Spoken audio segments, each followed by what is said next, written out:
தானத்தில் சிறந்தவன் கர்ணன். பாண்டவர்களுக்கு ரொம்ப நாட்களாகவே நம்முடைய அண்ணன் தர்மரம் தானம் செய்வதில் சிறந்தவர், ஆனால் கர்ணனே ஏன் எல்லோரும் தானம் செய்வதில் சிறந்தவன் என்று கூறுகின்றனர் என்ற சந்தேகம் இருந்தது. இவர்களின் சந்தேகத்தை அறிந்த கிருஷ்ணன் ஒரு நாள் தங்க மாலை வெள்ளி மாலை என இரு மாலைகளை உருவாக்கி பாண்டவர்களை அழைத்து, இந்த இரு மாலைகளையும் பொழுது சாய்வதற்குள் தர்மம் செய்துவிட்டால் தானத்தில் சிறந்தவர் தர்மர் என்று நீங்கள் சொல்வதை ஒப்புக்கொள்கின்றேன் என்றார் கிருஷ்ணர்.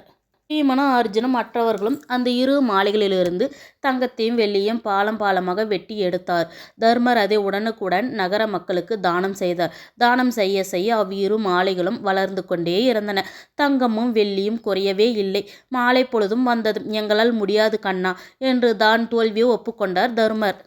உடனே கிருஷ்ணன் கர்ணனை வரவழைத்து, கர்ணா, இதோ பார், இந்த 2 மாலைகளில் ஒரு மாலை தங்க மாலை, மற்றொன்று வெள்ளி மாலை. இதை நீ பொழுது சாய்வதற்குள் தானம் செய்ய வேண்டும். பொழுது சாய இன்னும் ஒரு நாளிகை பொழுதே உள்ளது. உன்னால் முடியுமா என்று கேட்டார்.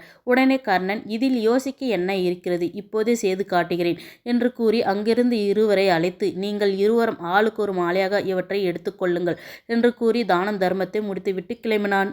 பாண்டவர்கள் அசந்து போயினர். அவர்களை ஒரே அர்த்த பார்வையுடன் பார்த்து சிரித்தார் கிருஷ்ணன். தர்மருக்கு பரந்த மனசுதான், அதை யாரும் மறுக்க முடியாது.